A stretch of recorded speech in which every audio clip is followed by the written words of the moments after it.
Ladies and gentlemen, are you ready to have your soul shine? It's time for the Girlfriend Hour. We're so happy to have you here and we can't wait for you to meet our incredible guests. But first, please, put your hands together for our wonderful host, the enigmatic Shar Moore.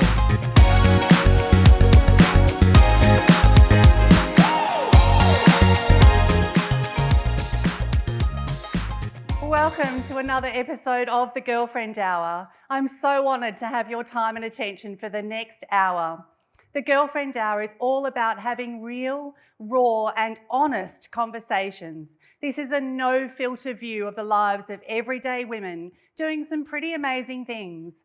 It's your time to feel understood, seen, inspired and motivated to live your best life. Today, we're going to be covering some serious ground with some fantastic guests. We're going to cover topics like overcoming imposter syndrome, dealing with gender bias in the workplace, and identifying self-sabotage, to name just a few. These are all big topics that require big moves and decisions.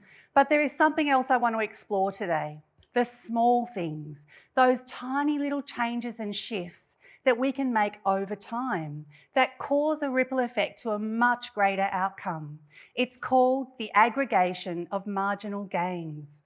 What if the fundamental change was as easy as making tiny tweaks every day to save money? Maybe it's as simple as cutting out one coffee a day from your local cafe and instead investing it. Over time, that can create a great little saving strategy. Need to shift some weight? Embarking on a full-scale lifestyle overhaul might not be necessary. Maybe it's as simple as walking for 20 minutes more every day, or swapping out an afternoon sugar craving with some herbal tea. What if self-sabotage turned into self-love with the simple practice of a daily gratitude journal? 2 minutes spent listing 3 things you're grateful for each day over time could be the difference to unlocking real happiness. I think you see where I'm headed with this. For me, every day I stand looking out of my window, grateful for where I live, my family and friends, and my amazing team who support me to do what I love to do. So, what 1% shifts will you make today? Okay, that's enough from me. Let me introduce our first guest for today. The powerful Ann Tomlinson joins us on the Girlfriend Hour couch next. After decades working in the rail and construction industry, she finally plucked up the nerve to launch her own training and compliance company in 2021 called Allium Works. Ann is a force. She has managed to endure years of bias, discrimination and intimidation working in a male-dominated industry. She's found ways to not only overcome but thrive and dominate in this space out on her own. I think we can all take a few notes from Ann's experience and apply it to many facets of our experiences. Please help me welcome to the Girlfriend Hour couch, Ann Tomlinson.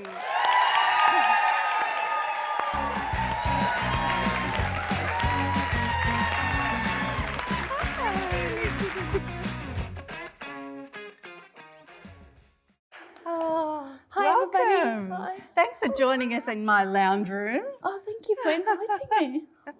And I'm going to just jump in straight off the bat. I'd like to ask you about your experience around imposter syndrome.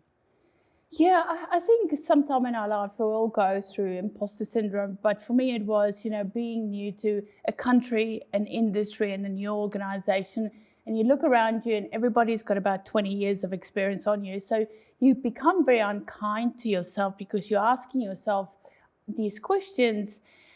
Am I good enough? Am I going to fit in? Are they going to like me? Am I making the best decisions, not the right decisions, because you're still learning, right? So what happens in your mind is that this healthy nervousness that is supposed to be part of our life cycle becomes unhealthy. And this is when we start putting on unnecessary pressure on ourselves. But this happens to everybody. So for me, it was about, it took a long time to understand what imposter syndrome was, but it took a longer time to really change the language around it as well. So now I really sort of do a deep dive in the environment, because if you peel back the layers of imposter syndrome, it's really the sexism, the ageism, the racism, and the classism that really puts that pressure on individuals in any environment. So now I look at the environment that I operate in before I start delving inside and being unkind to myself. That's how I deal with imposter syndrome now. But it's taken 20 years to get there. Oh, it's not an easy process, and I don't know if other people have experienced it. And it's an ongoing journey, isn't it? Oh, absolutely. And you talk a lot about analysis paralysis. Tell us more about that. We get to a point in our careers where we just analyze everything to the point that we become crippling. We collect a mountain of data and we don't know what to do with it. So as a result, we paralyze that analytical part of our brain, So then we start procrastinating. So we don't make decisions. But what I've learned over the years was a quick game is a good game, So I created a decision-making framework, but that was almost based on a staircase, quick decisions, small decisions.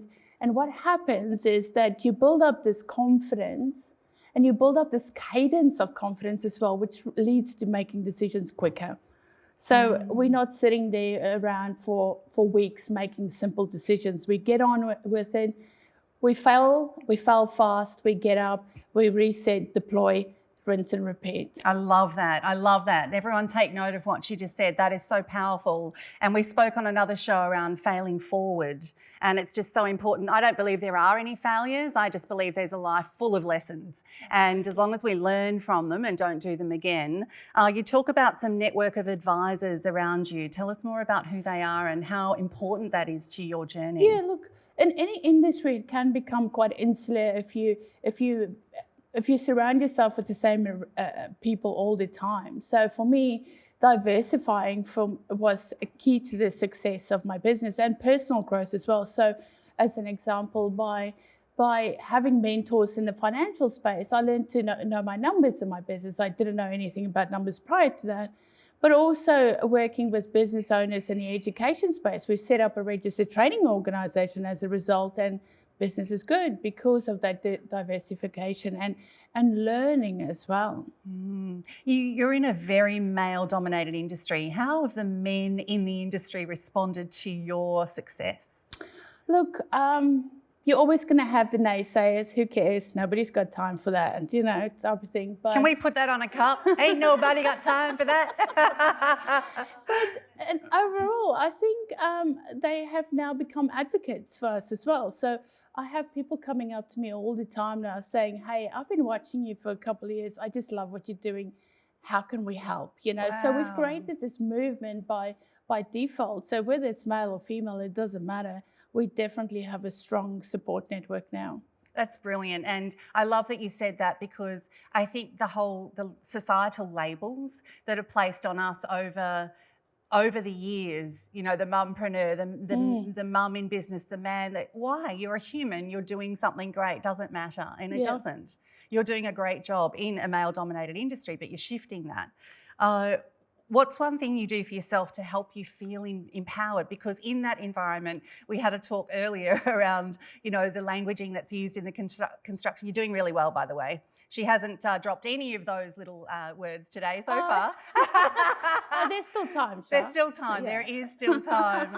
However, what's one thing that you do to stay in your zone as a female in that dominated industry?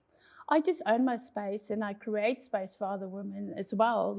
I think it's really important that when you reach a certain milestone in your career and or your business, that you look back and you extend a hand for women behind you as well, because it is hard to get to the top. Say that again. Tell us more about that. That is so important. Now, look, I think more my own experience was there wasn't anybody that was paving the way for me. I sort of had to do it on my own. But why? Why do that to other individuals if you can extend that help? Yes, definitely. Oh, I love that so much. And you wear a good sports bra. That's how you dominate it. Wear a good sports bra. Note to self, if I ever go in the construction industry, I'll hook you up and find out which brand. What are some of your daily rituals and habits that you practice religiously? Look, I'm a simple person. I get up earlier than the rest of my family, have a cup of tea, and just sort of plan my day ahead. I don't think there's any special science to it. I certainly don't get up at 4 o'clock in the morning and I have cold immersive showers. That's a bit hectic. Yeah, no, I'm not into that either. No. Hot water all the way. Yeah, definitely. Who has been your hero and why? I've had so many people influence me right across my my career, but Ruby, she's probably better known as the first Black American child that 1960, and you actually have to go watch the movie and listen to her story. But throughout growing up, she finished high school. She desegregated an elementary all-white elementary school, but she just stood there with so much poise and so much courage, and she completely changed the history of America right now. But throughout, she's now started a foundation as well, and her message is so clear that racism starts with parents. Don't use your children as the weapon, and it's such a powerful message to share with society. Gosh, that's brilliant. I need to watch that now. And as it's a girlfriend hour, Anne, tell us what your girlfriend's been to you as we wrap up. Oh, they definitely the cornerstone and my support network. And I think some of my friends are really good at calling me out on my BS. And That's a true girlfriend, isn't it? No, absolutely. And I think you do need that person in your life that's going to check in on you and say, hey, I think you need to rethink the direction that you're going in. Oh, they're nice. Some of my girlfriends say way worse, but please don't go anywhere. We've got more questions for you. Our next guest is a woman's holistic health and lifestyle coach. She runs her business helping women tap into their inner strength to help reach their potential through mindset and health practices. Jacquie is no stranger to trauma and healing herself. She's experienced a lot during her time on earth, and she's so generous in helping guide other women to overcoming their challenges and hurdles to help them achieve well-being and happiness. Please give a warm welcome to Jacquie Adcock.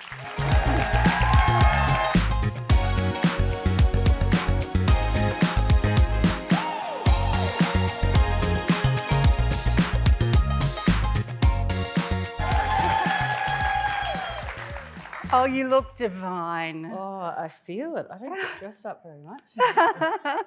You look gorgeous. Thank you for joining us on the couch today. You are just one amazing, amazing woman. There are so many things I want to ask you. However, I'd like to start by asking a little bit about your experience as a rehabilitation consultant at the Australian Defence Force. Well, it's a really good question to start with, because it's really where I found who I was. And I went in there wanting to help men and women. I had no idea what I was really doing. I went in as an exercise physiologist, and I actually came out learning more about myself, exercise, mental health, well-being of so many people, but more about myself as well. And it was really a divine experience for me, because learning about men and women and mental health is such a big thing.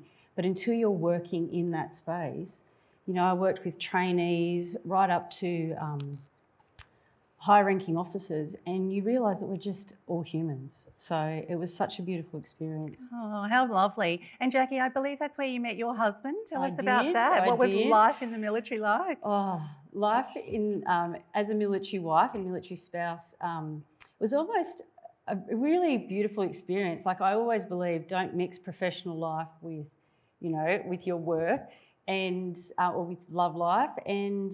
But Mark and I became really good friends, and we learnt more. Was it when he was in uniform? Come on, be pretty honest. much, yes, it was.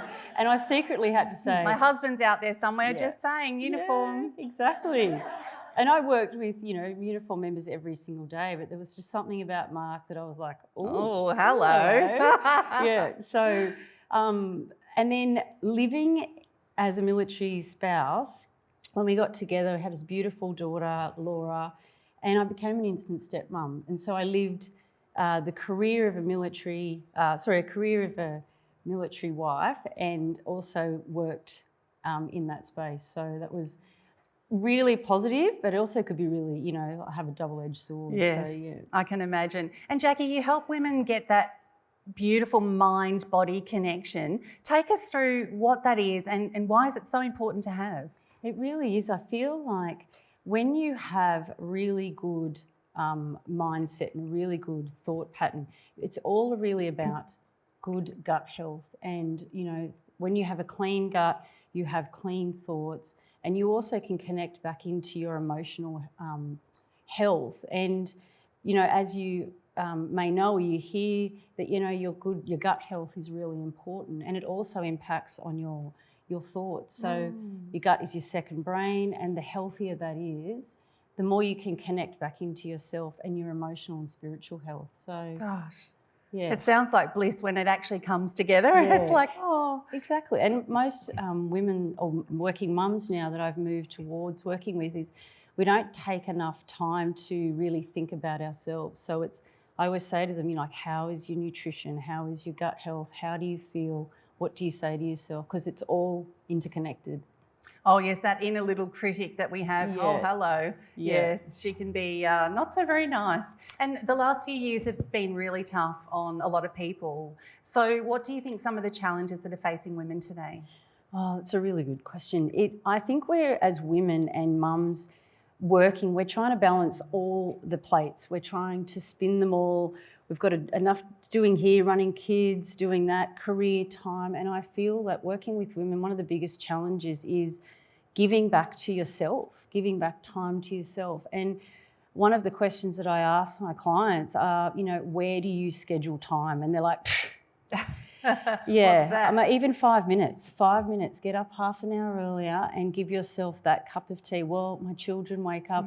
That's okay. Sit with them, because you're teaching them grassroots level. So yes. I think that's the biggest challenge, is time and self-love and self-acceptance. It is hard as a mum though, isn't it, to have that balance. And I don't know about anyone else, I'm sure this has happened to others, but I felt like when I had young children, the moment my tushy would sit on a toilet, they would not, I wouldn't see them for an hour.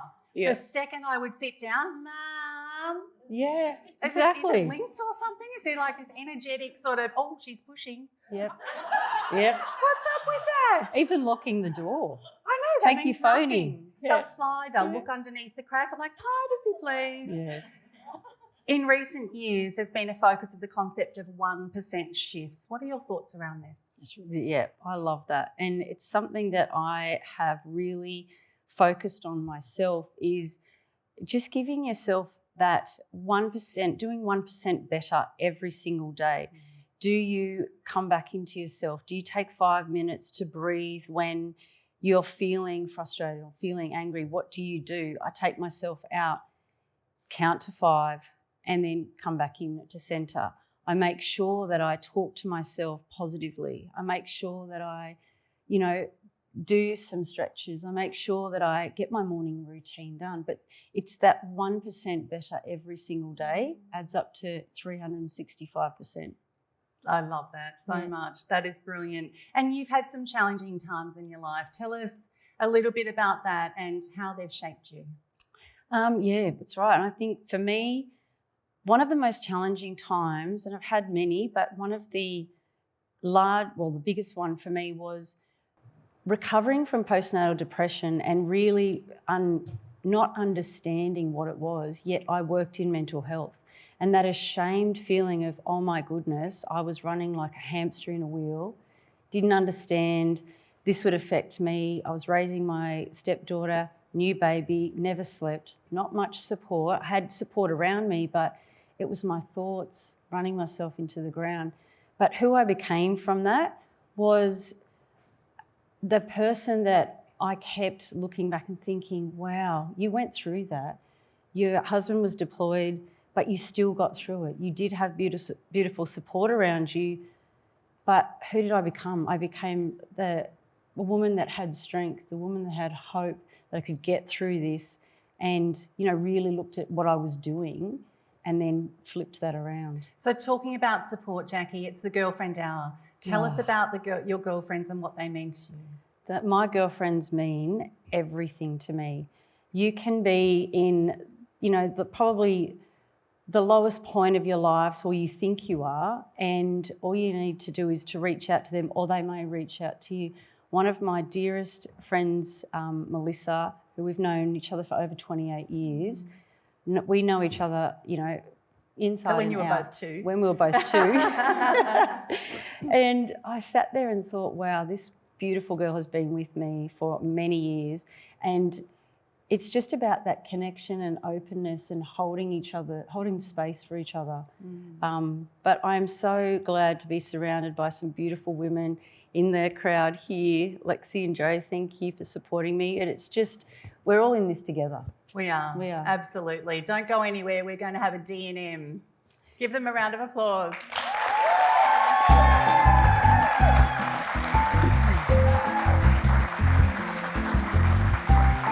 Let's be honest, there is comfort and solidarity in our shared experiences. So let's get to it. Today, I'd love to go deeper and quiz our guests on the little rituals and routines they have that help them cope with the myriad of modern day challenges. All right, ladies, let's talk little rituals. It's sometimes those little things that we do, not the big things that make all the difference. So talk to me. Let's go deep and share some ideas. Learn to say no. Learn to say no. Yeah. That little word, so powerful. Tell us more.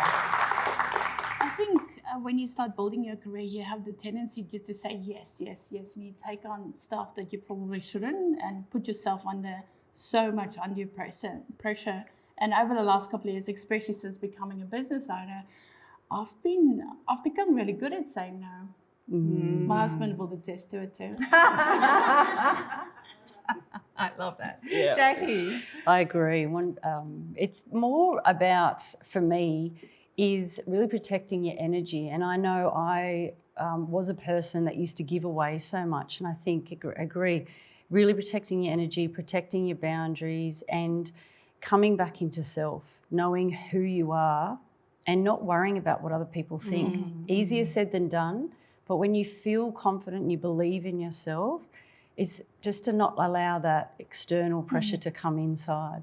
And so are there little rituals you have? Like, I'm blessed in my home office, I've got a full wardrobe, glass, mirrored doors. Yeah. And so I've written all these things over it, little things about what are your thoughts right now? Is it positive? Is it this? So are there little things you do? Because sometimes it's just those little bumps of conversation or notes or sticky notes, or are there things like that you do as well?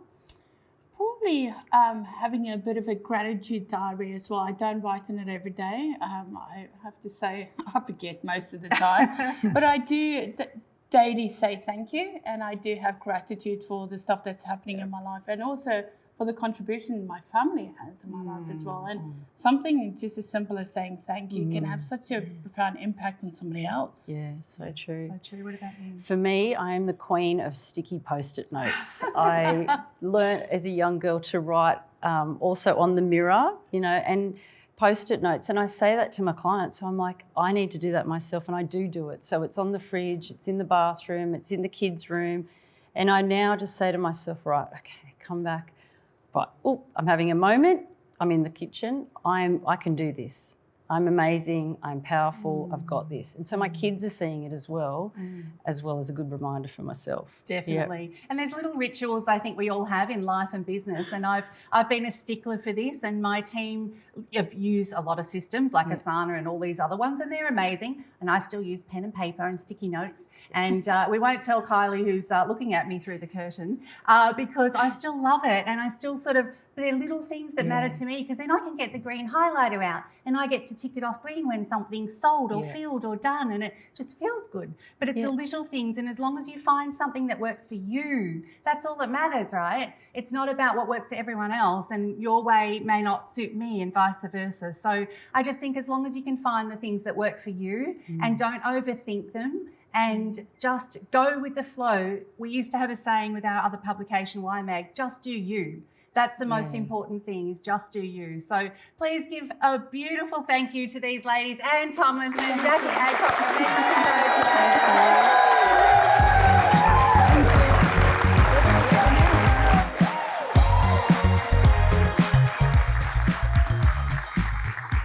Now, I hope you don't mind me indulging in a little bit of an Oprah Winfrey giveaway moment now.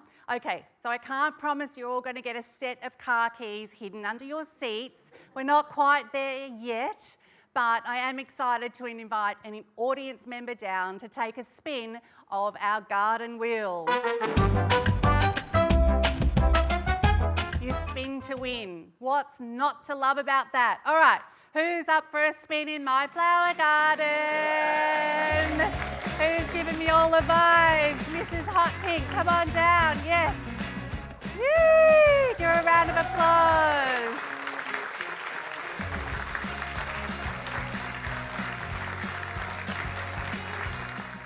Hi, what's your name? So my name, Yes.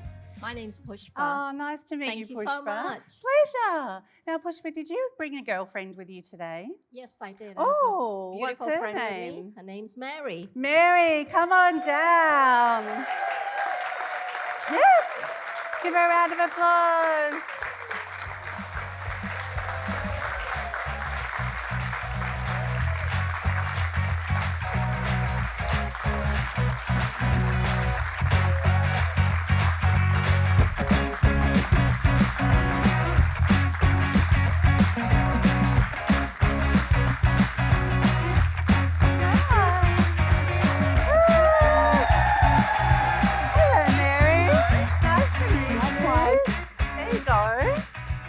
So come forward a little bit. So Pushpa and Mary, how long have you been friends for now?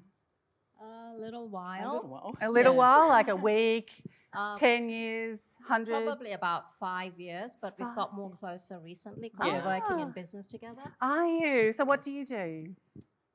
So we have two different businesses, but I'm actually a leadership coach and Ah. a clinical neuropractitioner. Oh, fantastic. Lovely. Pushpa. And what about you, Mary? I'm a wellness coach. Oh, amazing. So, yeah, my business is Charisma Wellness. Oh, lovely. I love the colours you're wearing today. Very, very nice. Thank you. So do you want to put this friendship to the test?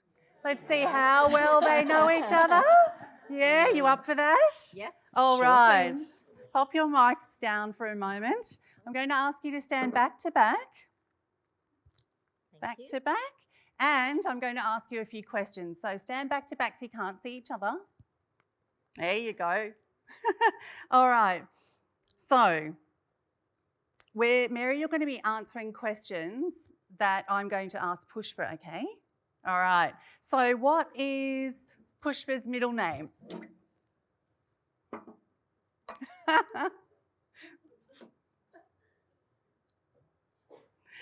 All right. What is Pushpa's favourite colour?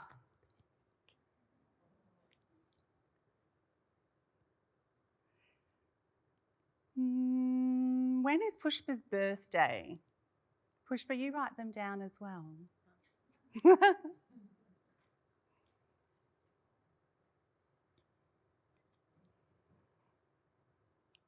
How many siblings does Pushpa have?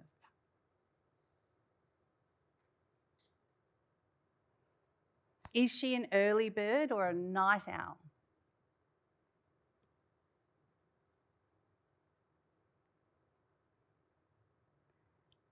Does she prefer to stay in or go out on a Saturday night?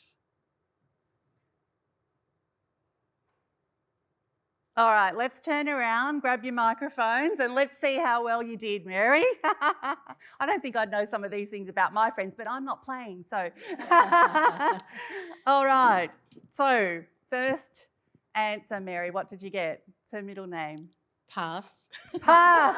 Pushpa, is your middle name Pass? She's actually, I don't have a middle name. Oh, so that's not bad. Okay. All right. Favourite colour? Pink. And it's a lighter version of purple, the pinky purple one. Ah, there you go. I'm thinking they're both wearing it. Like that was, you should have got that one. Well done. Okay, and the next one? Oops. Oops. August 30th. August is, okay, August 31st, everyone. Pushpa's birthday, just in case you want to send her something. I'll give you the address later. Okay, and bed. Siblings? Oh, siblings, yes? 9. 9. 9 brothers. Woo! 9 brothers. Wow, amazing. Okay. And early bird or night owl? Early bird. Definitely. Who else is an early bird? Yes, me too, me too. Does she prefer to stay in or go out on a Saturday night? Stay in. Yes. Stay in, well done, well done. Actually, you know each other very well. Thank you. Congratulations, Thank you. stay here. Now, Pushpa, would you like to have a spin of the wheel? And before you do, tell us what number you would like to land on. I would love to land on the number 8. The number 8. Okay, we're going to give us some good vibes for the number 8. All right, give it a big spin.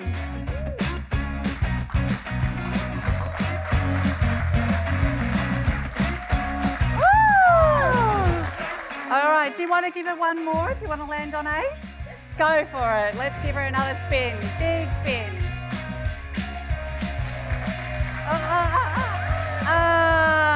Well done.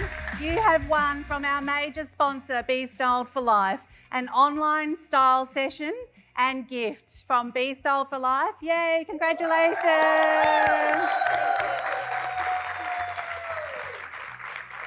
And Mary, anytime that you feel that you need to be wrapped in love by Pushpa, this is a gift from our clothing sponsor, Joseph Ribkoff. It's a beautiful silk scarf. Thank you. Congratulations. Yeah, you're welcome. Pleasure. Yay.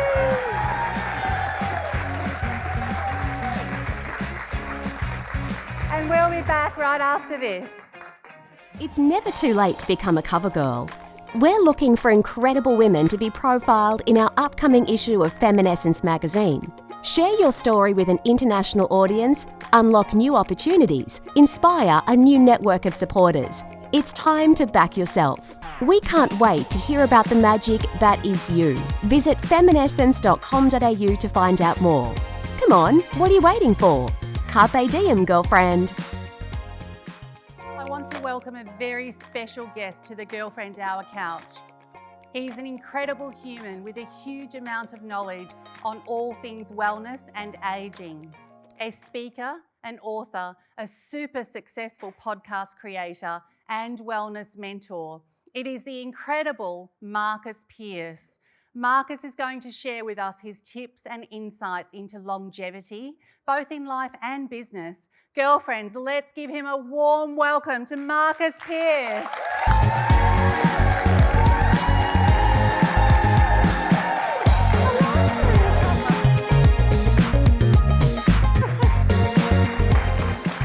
Oh, welcome, Marcus, to the Girlfriend Hour Lounge. Rowdy audience. So good. This is so great. You've been an inspiration of mine for many, many years, Marcus. So you're a speaker, author and mentor on all things longevity and life design. Tell us how this journey began and where did the passion come from? Well, I never thought I would say this, but it was because I was a raging vegan, Shar, for many years, to the point where I was shaving with raw avocado. Don't know if you've ever tried it. But I was doing this because I thought veganism was the fountain of youth. And then in 2010, I came across some research thinking that veganism was number one. It was done by the Yale School of Public Health. And over the course of 20 years, they asked questions, the same questions of about 600 people. As you age, you become less useful. And I want the audience and everyone watching to think of your answers to this question. As you age, you become less useful. As you age, you realise your best years are behind you. And as you age, you realise you're a burden on your family and society. Quite confronting questions.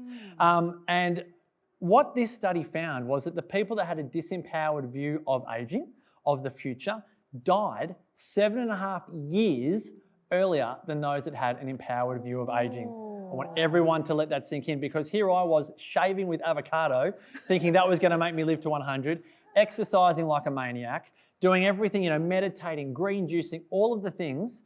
And what the study found was it wasn't genes, it wasn't how much money was in the bank, it wasn't your diet, it wasn't your social life, it certainly wasn't if you're a vegan or not, it was a belief. And I've been barking up the wrong tree for 5 or 6 years, and ever since 2010, I've been attempting to bark up the right tree and teaching this message of empowered ageing. Gosh, that's amazing. And now there's avocados for all of us. Yeah, everyone gets an avocado today. Everyone gets an avocado. You all get an avocado.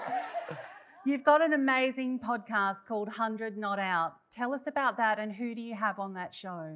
Well, we started it back in 2013. I think we're up to episode 460 or 70 because I wanted to prove, I still thought that vegans would live the longest. And then my co-host Damien, who's an omnivore meat eater, he said, no, the meat eaters will live the longest. And what we found was diet actually has nothing to do with longevity. It is actually purpose, movement, and social life. And so 9 years of recording episode after episode of Holocaust survivors and war survivors and little Betty who's 95 and how do you live a long time and all of the rest of it. We all think, oh, I've got to eat this and I've got to do that. But actually, do you love what you've got ahead of you in the day? Is exercise a chore or a choice? You want to just do whatever feels like a choice. And are you saying, I don't have time to catch up with friends, or are you prioritising your social life? They are the three big things of longevity. And I've really learnt that through 100 Not Out. That is brilliant. So girlfriends, more social time, okay? More dance parties. Absolutely. Who's up for that? Absolutely. More coffee and cake, more cocktails, the more hot parties. donuts. I have permission. You all heard it here. Yeah, permission absolutely. to eat the jam donut. Yeah. Now, there's a little island in Greece called Ikaria. Yes. Tell us about that. Well, I've been going there every year pre-COVID with a small group of people to really learn what it takes to create a great long life. The New York Times call Ikaria the island where people forget to die. It's a great term. Oh. Because you go there and it's like going back in time. There's no supermarkets, no big businesses, there's nothing big, no one's driving flash cars. Everyone's walking. They go, why drive when I can walk? Whereas we would all go, why walk when I can drive? When they get home from work, they actually stop working, believe it or not. And they pour themselves a glass of wine and they socialise with their friends. Sorry, and I've got to family. move to Ikaria. One-way ticket. Yeah, well, I definitely want to go. I want to live there. But they know how to live. But they don't have to study it and go, right, how do we create our exceptional life? It's innate. They just know how to do it. And there's a saying in Ikaria, it either sucks you in or it spits you out. And it's definitely sucked me in. Oh, I need to go there. Bucket list. Yeah. What's one thing we should all stop doing or start doing right now? I think we want to stop poo-pooing getting older. I know people in their 20s scared of turning 30 and people in their 30s scared of turning 40 and so on and so forth. And you're not over the hill when you're 40 or you're 50 or whatever number you think that is. The average Australian is going to live well into their 80s and 90s. And I think 1 in 2 people born today will get to 100. So that is exciting. We want to create a life that excites us where my corny one-liner is, we want to make the rest of our lives the best of our lives. Many people don't believe that they can, but I truly want to help people have that belief that their future is empowering. It's interesting you say that, Marcus, because there was an article I read many years ago and it's people that, I don't want to turn this, I don't want to grow old, I don't want to do this. And then there was an interview with a patient who was dying of cancer.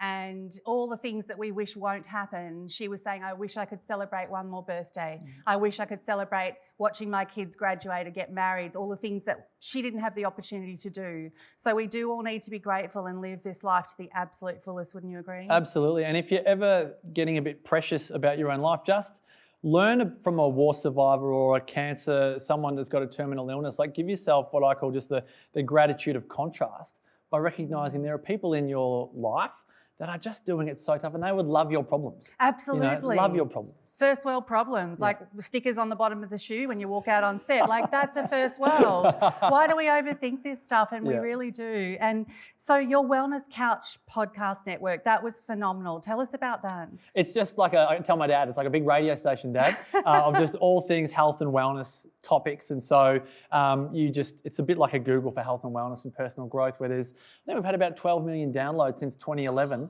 which is just 12 million downloads. Well, thank you, but it's more just a testament that people are hungry. They want to live an exceptional life. And whether that is through improving your health and wellness or improving your family relationships or your friendships or finding the career that you love, people are hungry and I think we need to honour that. Yes. Now, self-sabotage is a big thing in the weight industry. Take us through some of the things that people do and the extremes they go to and how do we avoid them? I think from an ageing well and longevity, and again, we're all ageing, so I think this is something we all must own is life is actually short. Don't settle for a job that you're going to regret not chasing your dreams down the track. You look at anyone, whether they're a gardener, an accountant, a swimmer or a cleaner, the most fulfilled ones are the ones that wake up each day and love it. So if you don't love what you do, that's a pretty big red flag. Move in a way that you love. Stop doing yoga because everyone else is. Go and move in a way that brings you joy, whether it's dancing or swimming. I love dancing, absolutely. You know, I love, there's a lady over in, well, she's in Spain, but she's in her 80s and she pretty much won Britain's Got Talent doing salsa acrobatica, which is something, dancing is something she gave up when she had children, and then her kids got old, and in her 80s she resumed it. Like, move in a way that brings you joy, and dear oh dear, particularly post-COVID, make time for your friends. Never say, I don't have time to catch up. Like, it's a big red flag if you're saying, I don't have time to socialise. That's a really good one. And I'm guilty of that sometimes, as my girlfriends know. It's not done with the wrong heart, but we do sometimes prioritise other things, and you never know what's going to happen. So anyone wants coffee? Not the next little while, but I'm up. Totally. Now, today on the show, Marcus, we're talking about the 1% shifts. Tell us about some of those that we could make in the wellness space. Absolutely. Well, I think coming back to at the beginning of our conversation, our belief around our future is a big one. Little things around food. We eat so quickly. So if we can just eat with other people, which often slows down, talk, not with your mouth full, but talk whilst you're eating. Chew your food. There's a great thing around nutrition. It's not what you eat, it's how you eat and who you eat with. I think we get so fixated on what we're eating, but are you eating with others? I think it's great for mental health and wellness if you're eating with people that you love. And little things like with alcohol. It's not eating is cheating. Like, eat whilst you drink alcohol. This is a great lesson from Ikaria. Another great permission, hot jam donuts, alcohol. I really like Well, coffee, wine and chocolate. If you want permission, like coffee, wine and chocolate. Everyone's trying to give it up, but all the centenarians I interview love coffee, love wine, love chocolate. So stop trying to give it up. I'm loving this guy. Amazing, not giving it up. I'm not a quitter, hey? Totally. Keep talking. Tell us more about that. Well, I think just when it comes to food, I think we've overbaked it. With family, love your family for who they are, not what they do, because in family you have opposites everywhere. We get very judgmental about family members. I think if we can just take a step back there and learn things that you love to learn. Be enthusiastic about. If you want to learn French or Spanish or play the trumpet, go and play it. And then one simple thing around money, which a lot of people struggle with in the modern age, is just spend less than you earn. No matter how much you earn, master the art of spending less than you earn, and you'll find a lot of your financial issues that many people have in their 60s, 70s and 80s. You don't want to have a goal to retire on the pension. In Australia, that is still relative poverty, if you do the maths. So spend less than you earn, invest the difference, and I think you create a lot of fulfillment in life.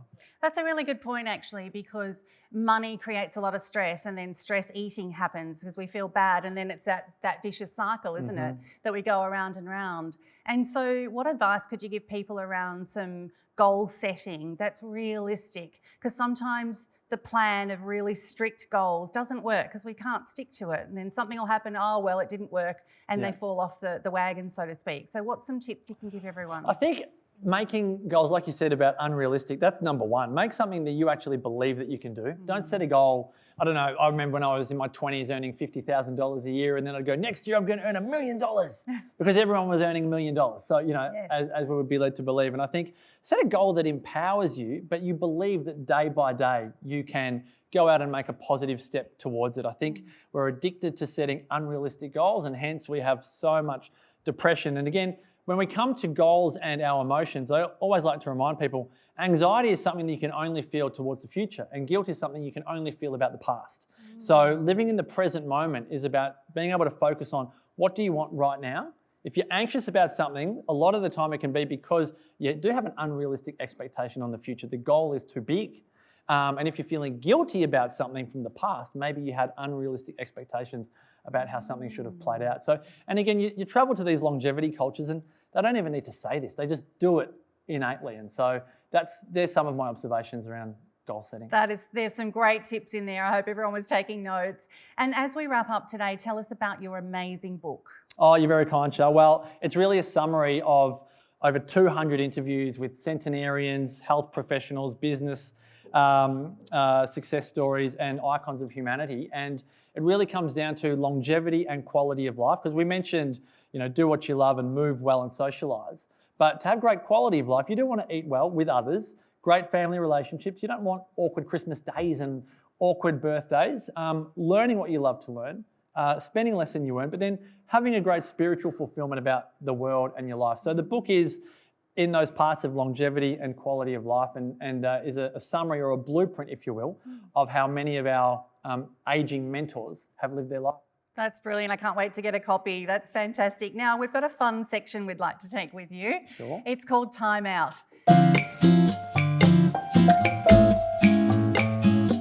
So our next section is called Time Out. Now, I'm a huge fan of travel, not only because it's a great way to explore and learn and to just take life by the horns or to rest, depending on your destination and your travel style. But I also love travel because it teaches us so much about ourselves, and there is no way to get to know someone than to travel with them, right? So on that note, I'd love to invite you to answer a few rapid fire travel questions. I love this, 'cause I love travel It's going to too. be so much fun. Yes, it sounds like you do. Okay, let's go. You ready? Ready? Favourite city? Paris for sure. Oh, most romantic travel memory? Well, Shar, we spoke about donuts earlier. I proposed to my now wife Sarah in Galway after buying her a donut at the Galway market, and she had no idea what I was doing. I whipped out a Swarovski bracelet, I think, because I had no money at the time.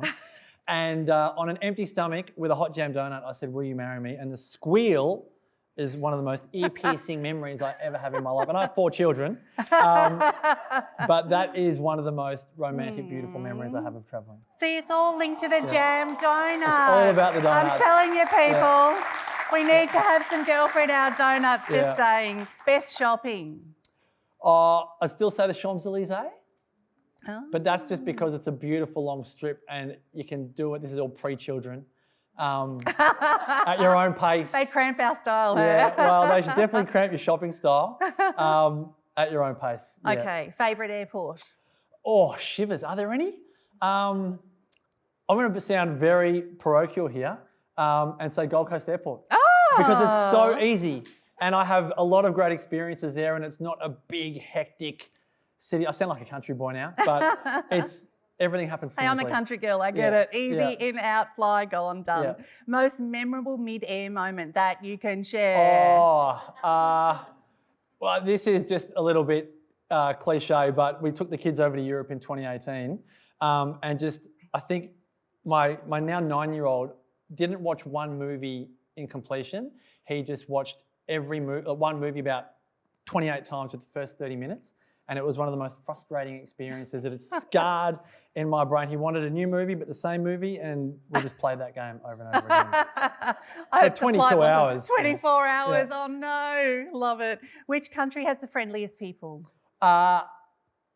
Greece, Ikaria, or Ireland? We lived in Donegal town in Ireland for a year, so it's a tie between Ireland and Greece. Toilet, squat or Western? Have some bad memories from Egypt, so I'll say Western.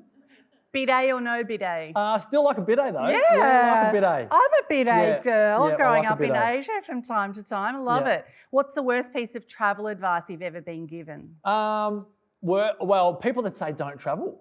Yes. Yeah, like it's dangerous, and particularly like there was terrorism, and a restaurant we went to in Egypt blew up the next day. Yeah, but we were fine, obviously. But I'd still do it all over again. No, I just love the thrill of travelling. Yes. Do you send postcards when you're away? I'm too selfish. It's like I'd rather do something else with my time than write postcards. So it's so terrible. Firstborn Leo, but no, I don't. And are you strict or you go with the flow? Definitely go with the flow with food. Yes. I might be strict if we saw Kylie Minogue on New Year's Eve once in London, and I was like, no, we're going, and that's what we're doing for New Year's Eve. So I think with certain, when they have a lot of great concerts over in Europe particularly, I'm like, no, that's what we're doing. But if something comes up out of the blue, I'm all for it as well. So I'll probably a bit of both there. And when you meet people when you're travelling, do you stay friends when you come home? Yes, have some great stories of friends that we've met overseas in a line at a cafe. So yes, I would like to say yes. Famous in-flight encounters?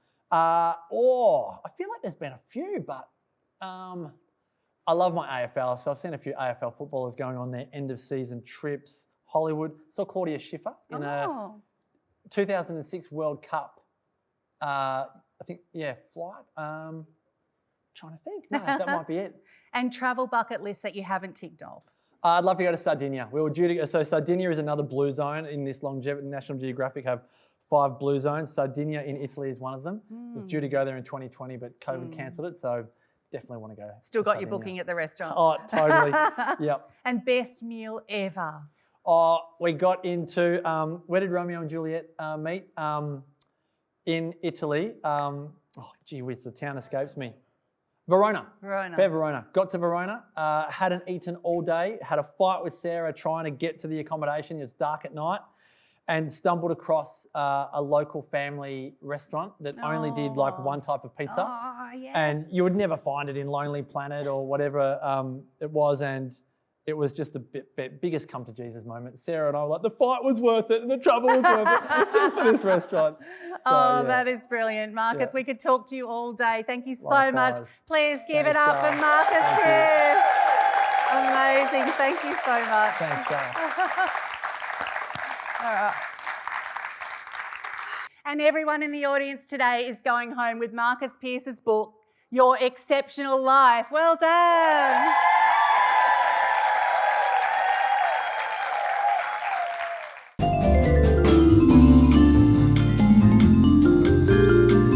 The torch is dedicated to shining a light on lesser known topics, organisations or even events.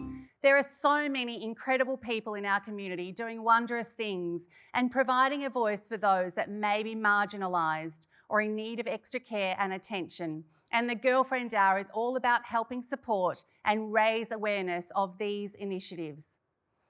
Today, we're going to be shining the light on an incredible woman who, after suffering a debilitating illness, found herself unemployed and on the brink of financial crisis. She set forth on a mission to create an income for herself, and from this, her incredible brand and business, Desiderate Jewelry, was born.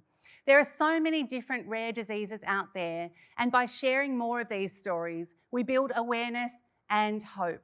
Can you please give a warm Girlfriend Hour welcome to Janine Leghissa to tell us her story?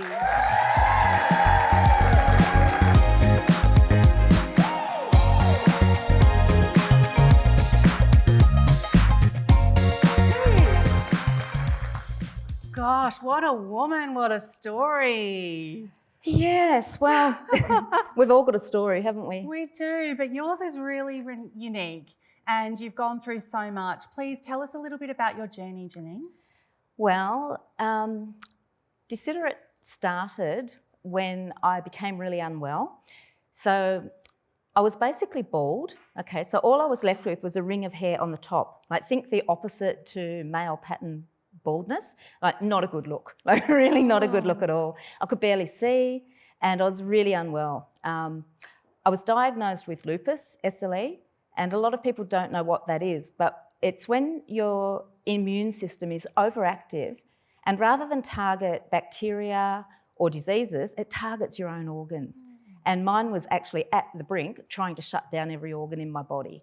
So things were terrible, they were bad. Yeah. And you're going through breakdown at the same time of marriage? No, I was single at that stage, a sole parent of 3. I lost my job, I lost my home, I couldn't work. I couldn't even get Centrelink because I'd earned too much the year before.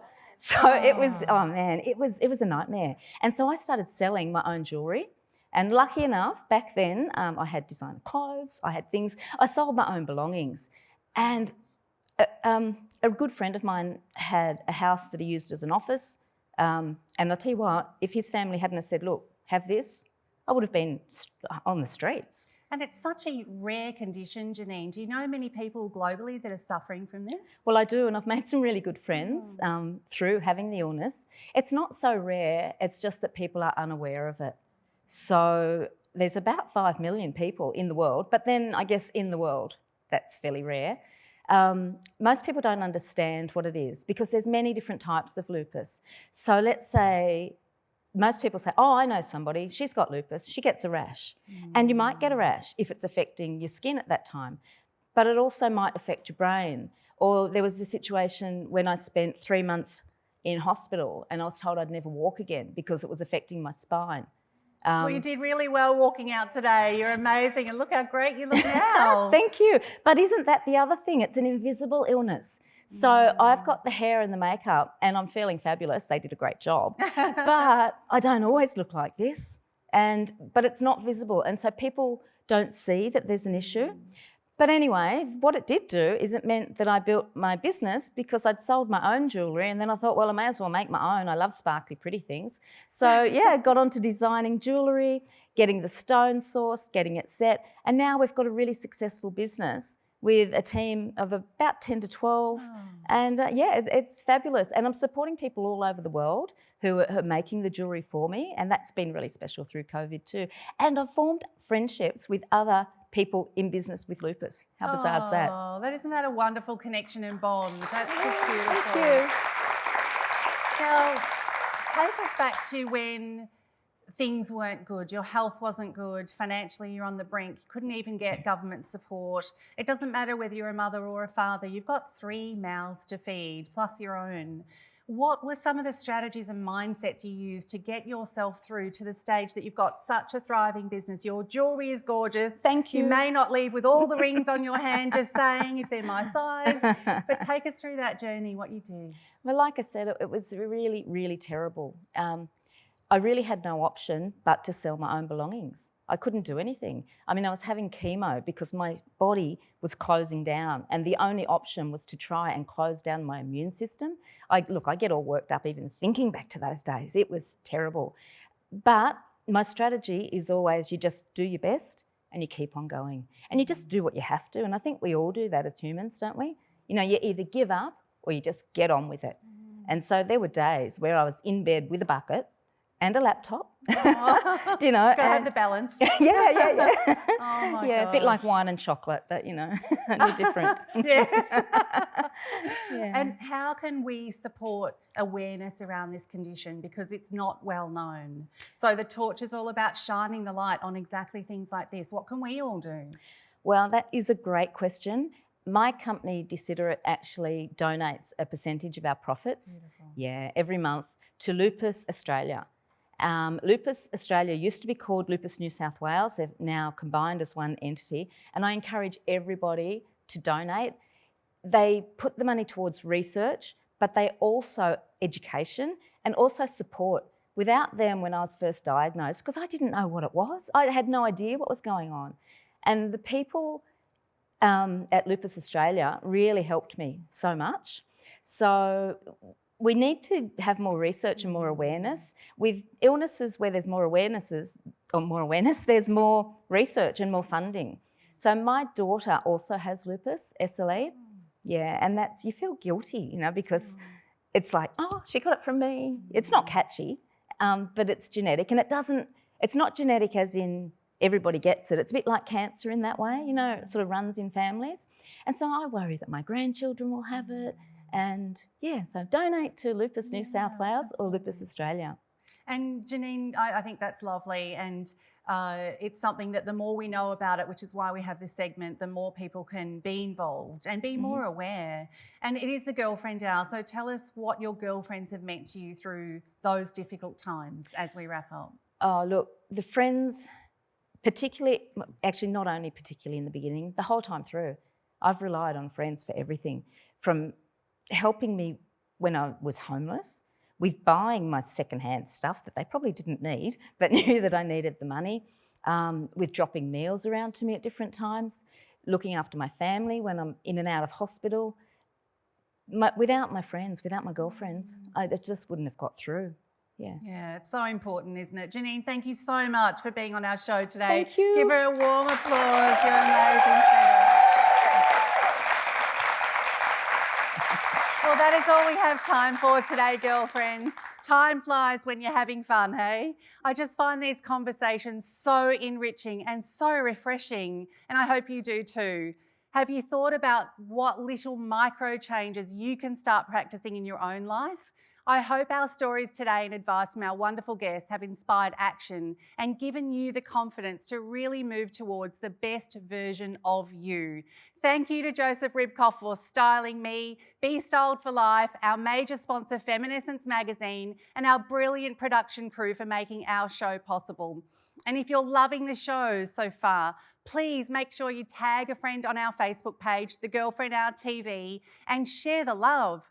Go forth and conquer your worlds. I hope I was worthy of your time. All the best and see you next time on The Girlfriend Hour. Woo! Thank you.